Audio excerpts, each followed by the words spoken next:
Hello, everyone. My name is Nicholas Lamar Suter, and this is In Time. We have a special show today. I'm very proud of the guests that we've managed to get and the conversations that we've been able to have with them. Today, we have a soldier. His call sign is Viper. Many of you in the community already know him. Nonetheless, we are going to do a full interview, A to Z. We're going to talk to him about everything he'll let us talk to him about.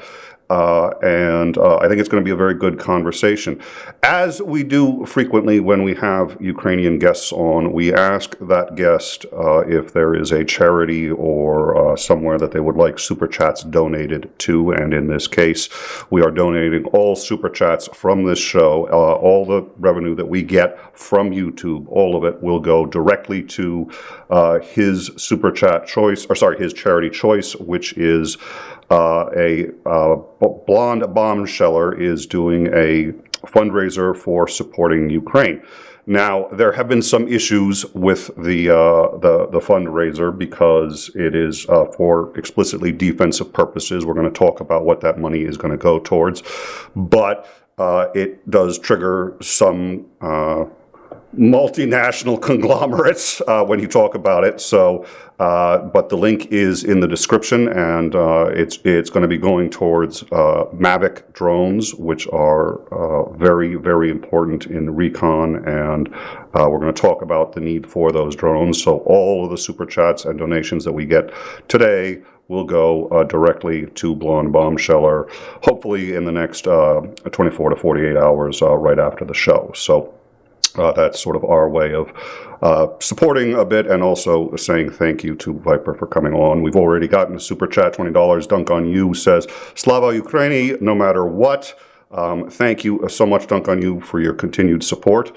And without any further ado, Viper, welcome. Thank you so much for joining us. Thanks, Nick. Thanks for having me on your show. Yeah, I chat with you more sometimes than I chat with my family. So. Well, we always chat with you. Well, thank you. It's been a pleasure. We have met before. It's always been a delight to speak with you, and I always learn something new. So, which for me is my touchstone in life. Am I smarter today than I was yesterday? And you always make sure that I can answer that question with a yes. With us today also is Commander Lance McMillan and 𝐒𝐨𝐿 and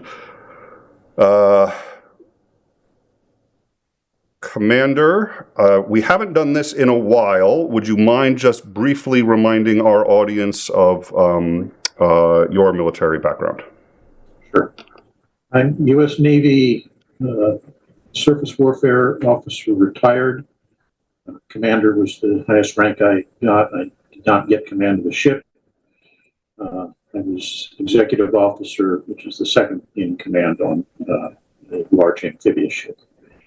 I also am a graduate of the Naval War College, came out of there with what amounts to highest honors, and also a graduate of the U.S. Armed Forces Staff and Command College, and I'm a fully accredited Joint Specialty Officer with specialties in amphibious warfare and operational logistics. It's also worth noting that Commander, one of his first shows with us was, in fact, the invasion of Ukraine from Crimea, from occupied Crimea, the invasion of the rest of Ukraine, which you were invaluable in helping us cover that and ascertain what was going on and what we were likely to expect. So now that we've all established so basically the only person on this panel with no military experience is me. So welcome, I'm your host. Aren't you all lucky to have me? So Viper, I wanted to start with you and just ask you a very simple question. Where were you born? So I'm originally from South Africa. The most southern country on the African continent. So I'm originally from South Africa, and then been traveling the world last 10 years. So and then came to Ukraine about a year ago. and been full-time busy in the war against the oppressors for the last 12 months. Did you have a lot of military experience in South Africa or anywhere else before coming to Ukraine? Yes. So I've got some military experience from South African Defence Force, SANDF, and then also did some got some private military training in CQB and things like that. So yeah, well trained soldier. But didn't do it for a long time in my life. And then when the war started in Ukraine, for the first couple of months, I wasn't able to come immediately because of blockages on visas and things like that. Because my country is unfortunately pro-Russian, so it was difficult. But we managed to sort it out, and managed to come through and eventually come here. But I also believe that on the right time, the right thing will happen. So on the right time, I arrived at the right place where I should be. Well, if they're Have you been to pro-Russian, Ukraine before?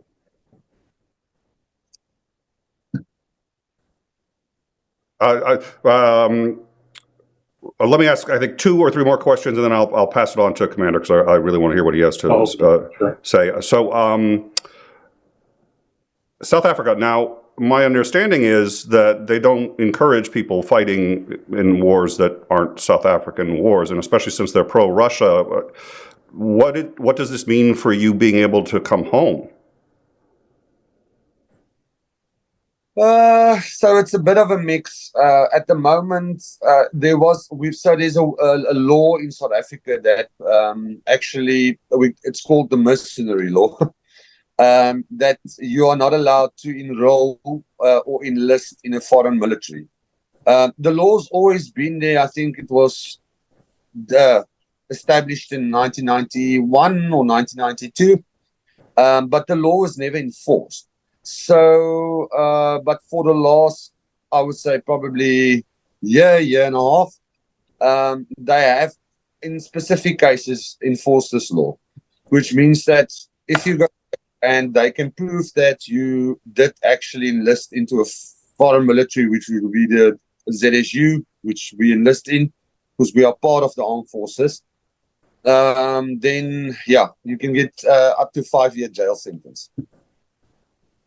So, with the idea that you might never be able to come home, or at least not without being arrested and possibly jailed, what would inspire you to go fight in a war that's really, on the other side of the world from you? Well, what inspired me is actually, I've got a saying that if you've got a weapon, I've got a weapon, and we fight against each other not on equal terms, depending on the weapon, but I mean, I'm armed, you're armed, then fight is, in my books, it's fair, and whoever wins. I'm happy with that. But the amount of civilian casualties and civilian strikes that's been done outweighed, and a specific instance that I know about is I've watched a news clip on Mariupol about an apartment building being striked. I don't know if you guys remember that, but where the little daughter, the blonde little girl, came running out and started crying for her daddy that just died. That was one instance, and the other instance was the maternity ward that they feed, and the pregnant woman died. And that just started something in me to say that no matter what the cost will be, that is in God's hands. But at the end of the day, I need to make a difference. I've got the military experience, military background, and it's a skill that I've never worked, and always been corporate, always been entrepreneur, and decided to start moving my business and everything so that I can be freed to be able to come and fight in Ukraine. And I mean, if you take that cost of maybe never be able to go home, I will pay it double over for sure. I don't have a problem with that. And I would like to remind everyone that all super chats and any kind of donation is going to be going to the fundraiser. The fundraiser is pinned to the top of the chat. So if you would like to bypass the 30% that YouTube actually cuts off before they give it to us, you can go to that it's a Ko-Fi and you can donate there. That's the most efficient way to do it, and you are donating directly if you do a super chat. And we've had a couple come in, a couple more come in. Everything that we get from YouTube will be sent straight to that charity for drones, for defense, if it's for the Mavics. We will talk about that again in a few minutes. UTV and Ham has donated $10. Best I can do for now. UTV and Ham, thank you very much. We appreciate it. I know for a fact Viper appreciates it. Elvin Archer has become a member. Thank you so much for doing that. And Dunk on You also gave 5 memberships, which I missed earlier. So please, you can just go straight up to where it's pinned and go through Ko-Fi. If for whatever reason that's the most efficient way. If you send it through a super chat, what we get just goes straight on. So either way, you are supporting what I think is an important cause. I would like to now hand it over to Commander McMillan, and sir, the floor is yours. I want to follow up on one of your earlier statements. Had you been to Ukraine prior to your coming for volunteer service? Yes, I visited Ukraine in 2017, but predominantly as a tourist. But the other thing is also I spent 5-6 years in Georgia, which is also an Eastern European country, and set it up a business there. So always knew what's going on in Eastern Europe, and I've got a passion for Eastern European people. They are very hard workers. They are very, they remind me, I always say this, but they remind me of South Africa and the South Africans that I grew up with, which is a farming community, which is people that stand together and people that support each other. Eastern Europe, even in Georgia, is exactly the same for me. That type of person. When Western nations, you probably wouldn't even know who's your neighbor. So yeah, that's the thing that I also love about Ukraine and Georgia. Okay. In terms of your current service on the front, could you run us through what would be an average day for you? There's no such thing as average day. For us, it's okay. So we are a separate attacker team. So we work a bit different. So we're not solidly on defense, although we do defense. We normally do sometimes defense, but mostly we do attack and counter-attack. So our typically day is waking up, obviously have a breakfast. We'll go out to a training ground.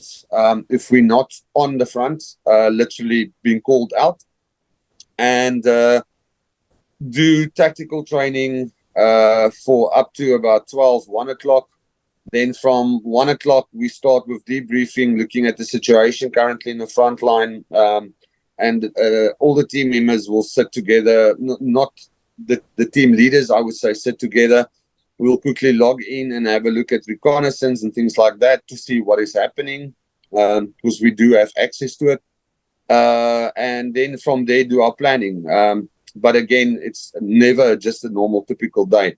If there's a push down from the Russians on our area of operations, we will be at a moment's notice ready to be able to go and either do a counteroffensive if they manage to take one of our positions, but or do a offensive. We do actually offensive operations, which means that we go beyond the zero line. We go actually to the Russian side, and then we'll typically do an attack on one of their positions. So you'll actually go behind enemy lines and engage from the other side. Yeah. Yes, okay. Of course. Yeah. Okay. Yeah. From your perspective, what's the single greatest threat that you face when you're operating? Is it mine, small arms, fire, artillery, what have you? FPV drones, for sure. Okay. By far. Because artillery piece, we always have a saying, number 3 is normally on you. So normally 1 is about, say, 100 meters away. 2 might be like 20, 30 meters away. So then you're already taking cover. But number 3 normally hits. So we've got that type of mindset when we operate. So, but with an FPV, it's a very, very dangerous threat, and it takes a lot of lives. I can tell you that. But also, it's a manageable threat because you can still hear it. FPV is something you can hear quite a distance away. And if I had one of the guys say to me, you know what's funny is he always thought it's about what his eyes see that is helping him the most when we are busy operating. But it's actually our ears. Our ears are our most important asset because you can hear a shell come in. You can determine the direction of the shell, and that will help you to take cover and do what you need to do. You can hear an FPV come in. You can hear a reconnaissance drone come in. You can hear a drop drone coming in. They've got all distinct sounds. So again, although yes, it's dangerous, and yes, they are so many, it's not even funny, and we hate them. Your countermeasure for it will be then to definitely take cover. If you don't have cover, then you've got a serious problem. So one of the things I've noticed, remarked on, whatever you want to call it, in watching the course of the war, it seems to me that the day of the grand offensive is kind of over, because between mines and drones and precision guided weapons, anti-tank rockets, etc., it seems to me that you're almost forced back to World War I style infiltration tactics, that the great armored push doesn't really work anymore, given the entrenchments that people are facing. The thing is, as soon as you, it's the same. We've got a armored vehicle, but which we cannot use on our front line. The reason being is, as soon as we push that armored vehicle out, FPV will eat it. I can guarantee you, and the artillery will start raining on it. So we prefer to actually utilize, like World War I tactics. We will go in by foot, and because it's just so much safer, and it's just. So I would say, look, it's also very dependent on area of operation. Different area of operation requires different type of infiltration, exfiltration methods. But where we are at the moment, I would say there's no way you can use it.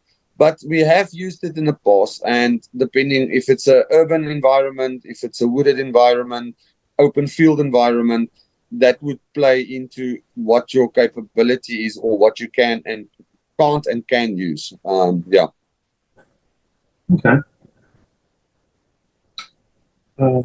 Xandri, you have anything you want to ask? Well, before we get to Xandring, let me, what I want to do real quick, I do want to get to Xandring. I want to quickly hit the super chats. So we've gotten, let's see, Blonde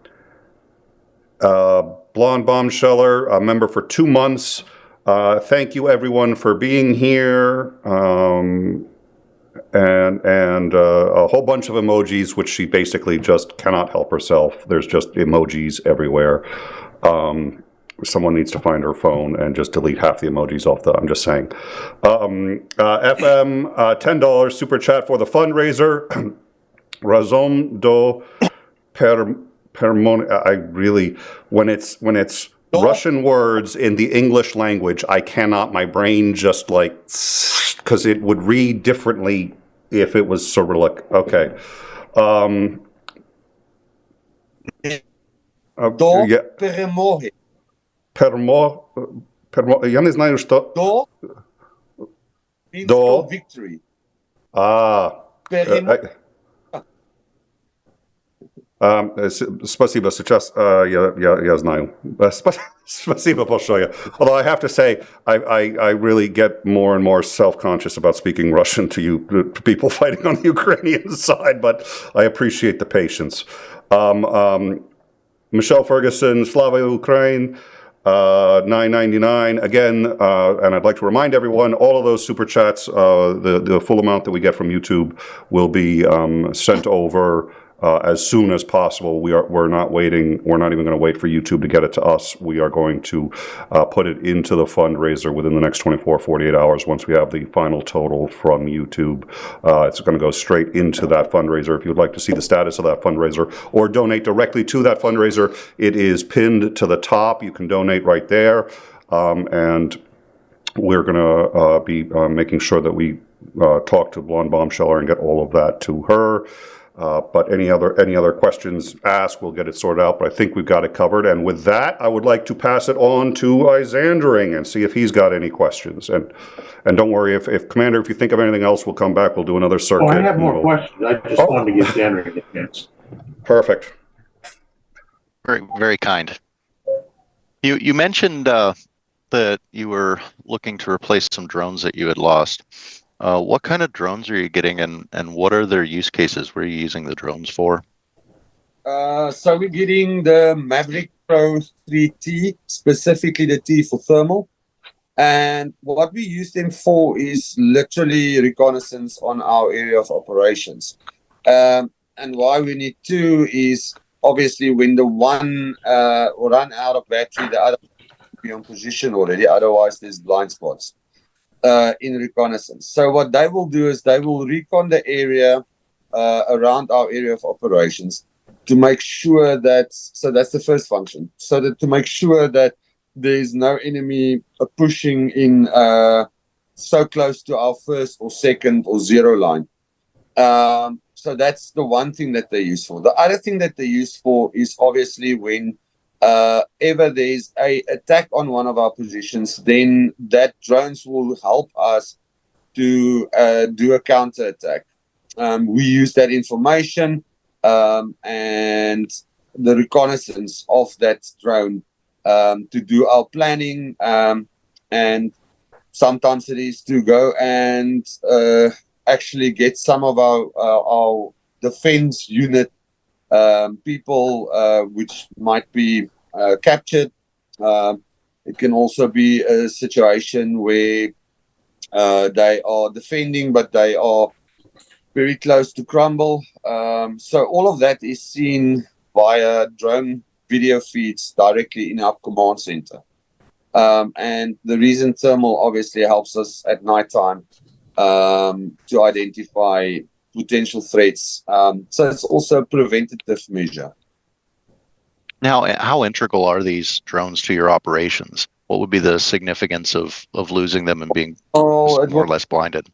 It will be you driving 100 miles an hour without your eyes, I would say, pretty much. Very interesting analogy. How close are you getting? May I ask, before yes, one quick follow-up. So if you don't have those drones, that dramatically reduces how far ahead and behind you can see, but that also means any reconnaissance then has to be done by a human being who might be going into a Russian trap, an ambush, or anything like that that could have been spotted by the drone, but also probably would have cost the drone. But it's either the drone or human life is what it sounds like to me as a layman. So reconnaissance used to be you will have probably a sniper and a reconnaissance team that would have done recon and be on a reconnaissance position. But again, with FPV threats and also thermal threats and artillery, it's extremely difficult to do that. To be stationed, we always say, if you're stationed, you die. It's as simple as that. If you continue moving, it's way more safer. Thank you. Yes, we call that getting off the X. Yeah. Yeah. So how close are you getting in your engagements? Are we talking about like medium range where small arms are helping you, or are you getting right up close and getting in between all of the enemy positions? How close is that battle actually coming down? Depending on the mission and depending on what we're doing, but it can range anything from engagement over 200 meters to engagements where we can see each other very clearly and we can engage. So depending on depending on the operation, depending on what we do. So are you utilizing the built-in trenches? Yes, yeah, for sure. And so what is that like, living in a trench? It's something to get used to, but you would also it's a love and hate relationship, to be honest. In winter time or in raining season, obviously it's definitely not fun being in a trench. It's very difficult, harsh conditions. Very cold. You literally sleep in a hole. But at the other love relationship with a trench is it gives you an enormous amount of security and safety against things like artillery, FPVs. It gives you a sense of security, and which it does actually.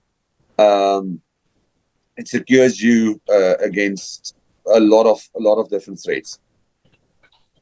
I you're gonna have to forgive me for my next bit of questions because this is a personal curiosity. However, you mentioned needing to keep on the move because if you stop, you can be easily targeted, and that's very dangerous. So you keep moving.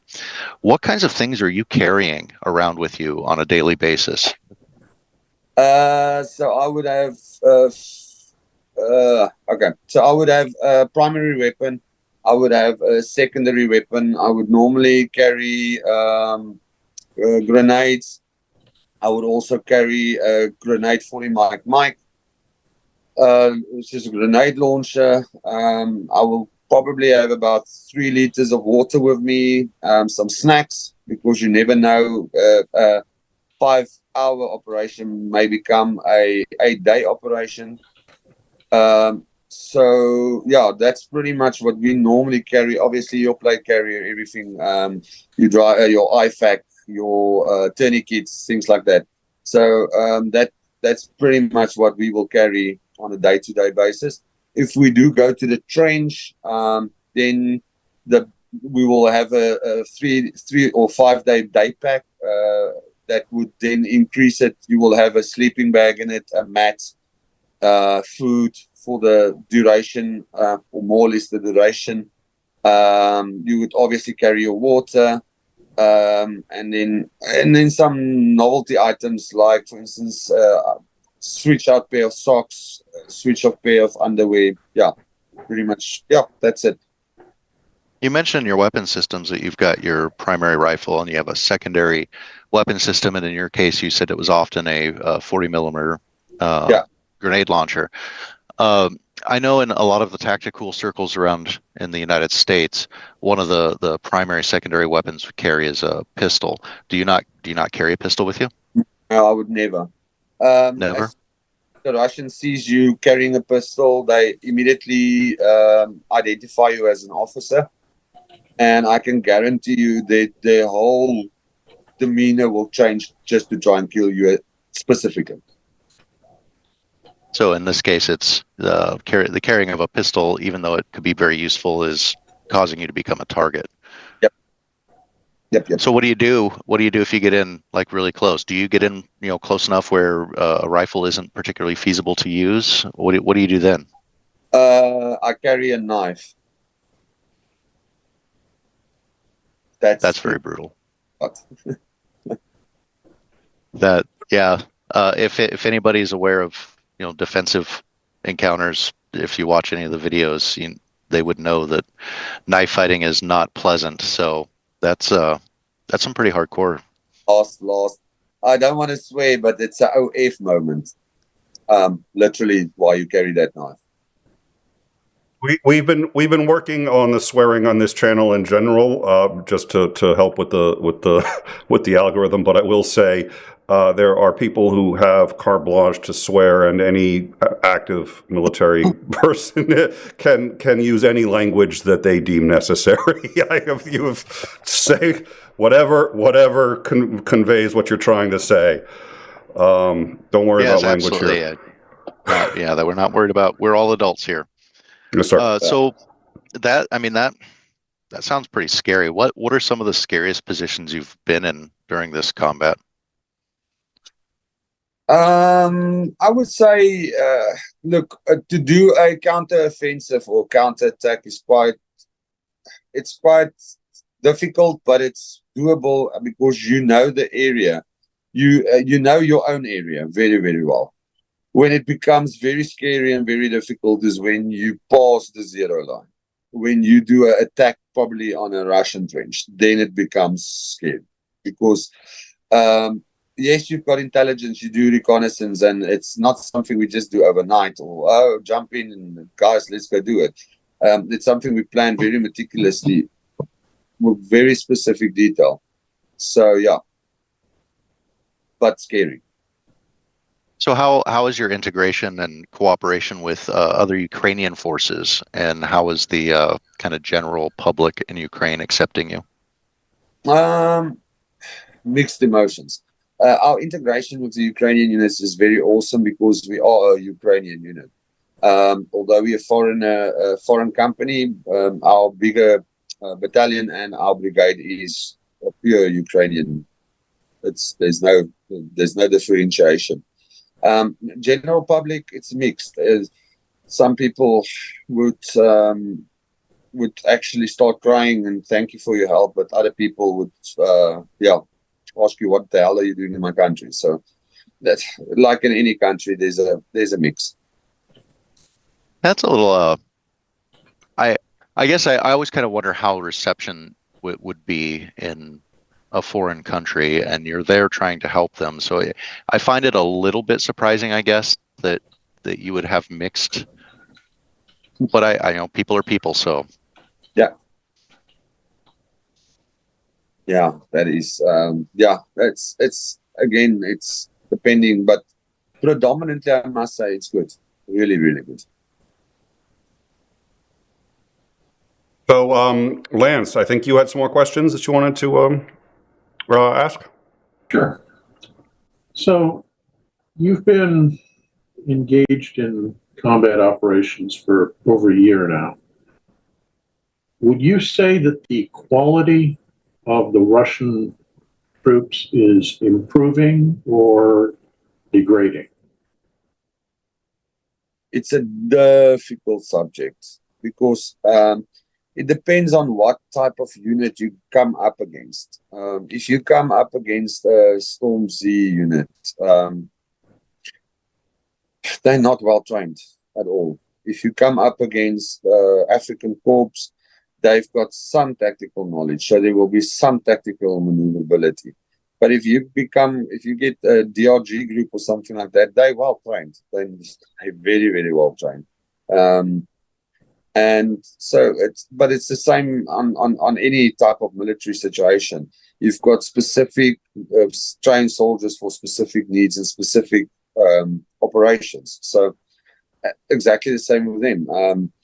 Which is sometimes difficult, is they will send like a Storm Z unit and then directly after that a DRG unit. So once you've done engagement, the enemy already knows exactly where your positioning is, and then they will send the guys that actually know what they're doing. And that makes things very, very difficult.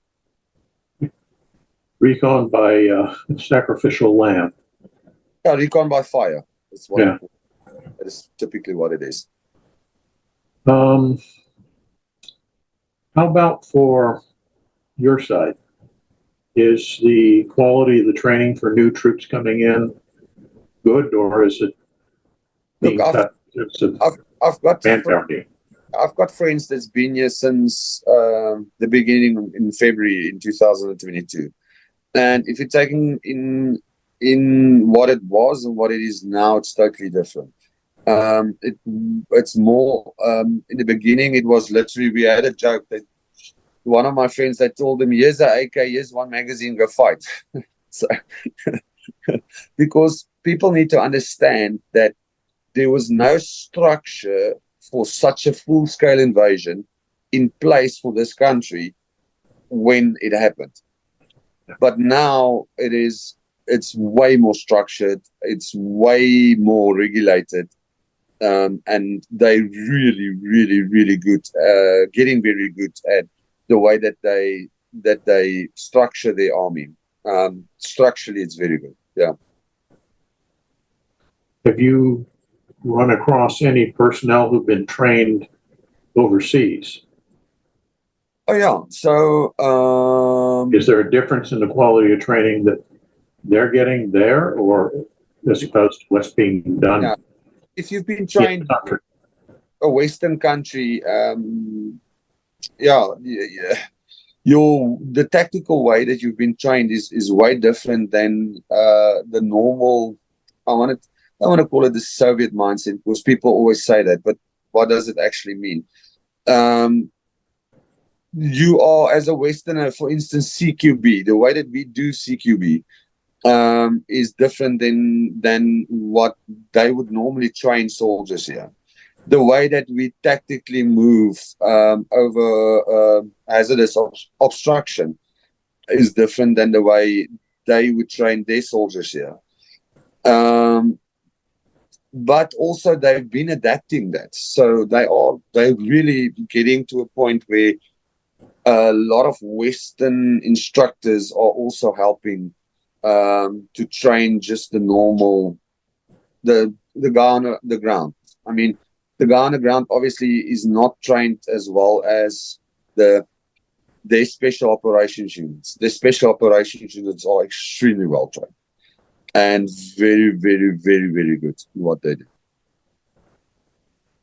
How about supplies? Are you guys at the front reasonably well supplied in terms of, say, food, water, ammunition? Okay, so ammunition, yes. We haven't had a problem recently. Obviously, a while back we had an issue with supply, but then the thing is, you get creative in the way that you work. And I must say, the Ukrainians are very creative in that way. So if, for instance, if we couldn't get 40 mic grenades, they would engineer something on it that you actually plug into your AK and it becomes a grenade launcher. So they're very good in that. As far as food, unfortunate, it also depends a lot on your brigade commander and your battalion commander. I mean, I've got a brilliant battalion commander, which is really good for us, and that makes a huge difference. Yes, you do hear about horror stories. Obviously, I've got a lot of people, brothers, that's fighting in different units across Ukraine.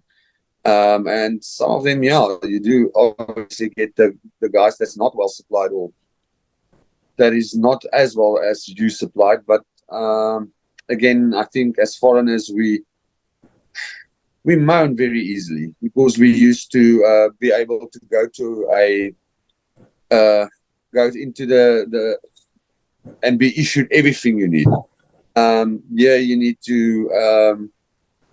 You need to step back and understand the situation. So I think if you do that, you're going to eliminate a lot of gripe that you might have. And again, if you've got the tools to do the job, do the job. It's as simple as that. Okay. Hey, Nick, somebody has been asking about donating and how to accomplish that. Good question. And we also did have a question as to what it is, because on Ko-Fi it's listed as a Ukraine support fund, which is exactly what it is.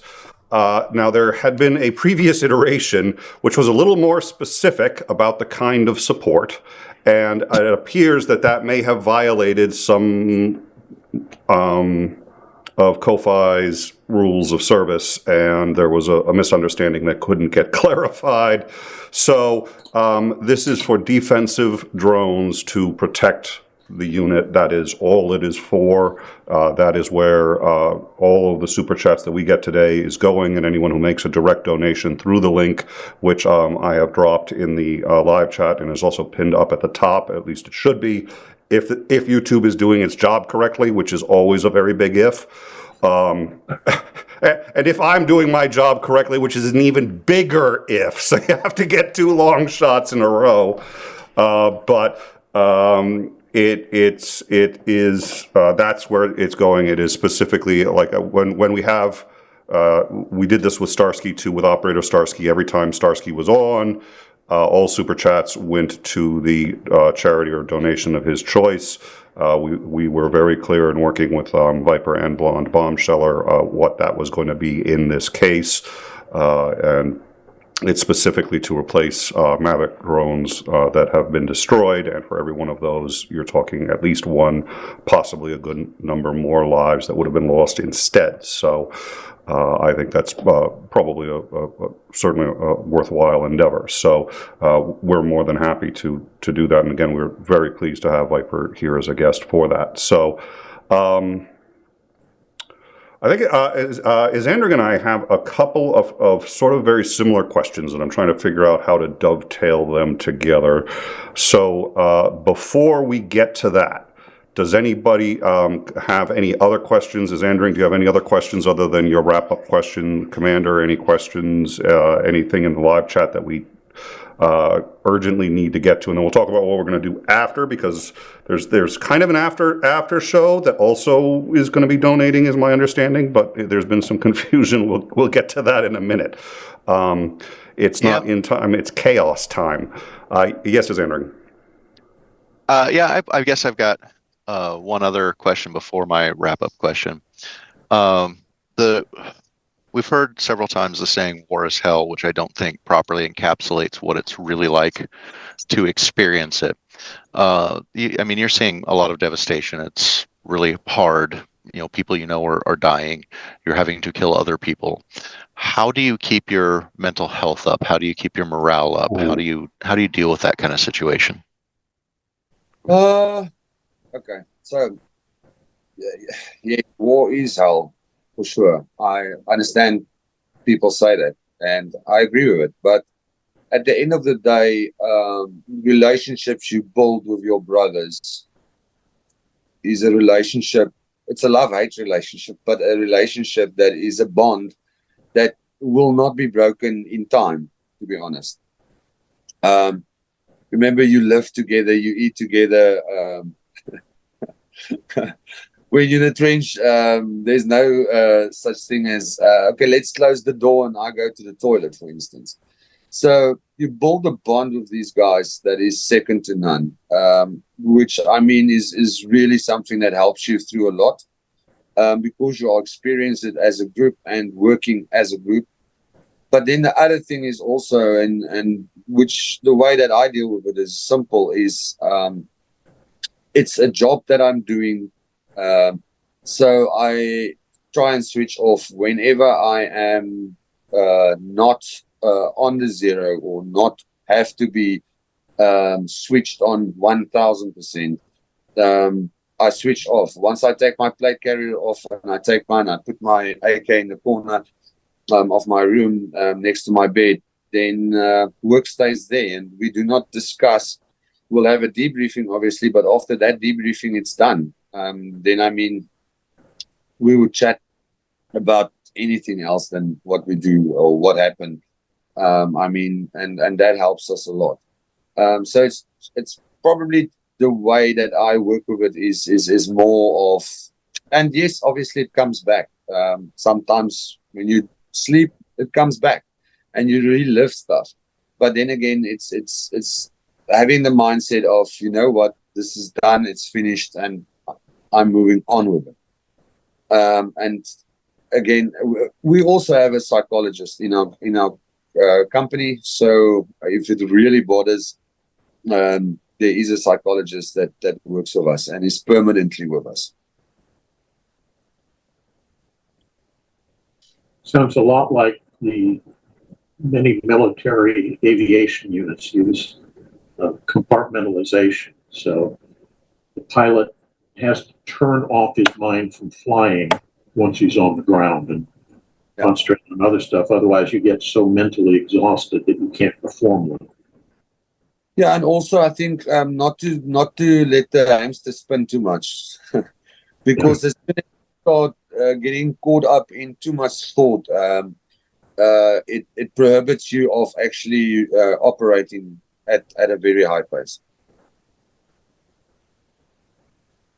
All right, so here's what I think we're going to do. My understanding is that the shills are still live. They were going to have a separate after show, but I think there was a timing issue. So what we've done is we are going to raid the shills. So after the credits here, you guys are going to move into the shills. I'm going to give Viper all of the contact the information so that he can get into the shills. 𝐒𝐨𝐿𝐜𝐴𝐿, Commander, if either of you want to go. Dick does not like me, so I am absolutely going. We will. So I will be on the shills. I think it's so if they're still going, and if Ko-Fi definitely takes something off the top. I don't know what it is, but none of this should be hit twice. So Blonde Bombsheller, what you're going to need to do is tell me what the percentage is that Ko-Fi takes off of it, and we will in time is going to add that amount to it, so that none of these super chats are taxed twice. So that it's these actual amounts that are going directly to the drones, because I think that's what's appropriate. So having said that, Viper, I would like to thank you very much for joining us. It's as always been a learning experience. Hopefully I will see you on the shills in just a few minutes. And the last question I think we're going to let 𝐒𝐨𝐿𝐜𝐴𝐿 take, and then we will head on over. God, don't. I was going to make a joke. I'm not going to. 𝐒𝐿𝐜𝐴𝐿𝐜, floor is yours. I guess I've talked to a lot of people who've been over there, and it's been really rough. And one of the things I'm always curious about is, what is the thing that you're most proud of, your greatest achievement while over there, and what was your greatest regret? No, that's a tough question. Greatest achievement, I don't boast on achievements, because as soon as you think that is the greatest, then you actually hindering yourself of doing something more or better. Regrets, to be honest with you, I can say that regrets probably that I wasn't able to come a bit earlier and do more. I would have liked to be earlier in the war, but again, I have to believe that all things happen in the right time, at the right place, at the right way that you need to be here. But greatest achievements, again, it's not about, I'm not a person that worries about achievements. It's doing the job, getting the job done. The job satisfaction, I would say, is my greatest achievement. Making a difference. Yeah, I would say that's really what's very important to me. All right. Well, I greatly appreciate you coming in and talking with us. It's always good to get a perspective of people who are actually there and standing up on the principle of what they believe in. So I greatly appreciate you coming to talk to us. Thank you very much for having me. Same here, and I will save that for the shills. So thank you very much for joining us once again. We're going to raid the shills, so everyone here is just, you can go over on your own. You can just wait until the credits go out. I spend a lot of time on those credits, so I think you should watch those credits. Viper, once again, we really appreciate you coming on, and we will see all of you in just a few minutes over at the shills. Have a wonderful night and a great weekend all.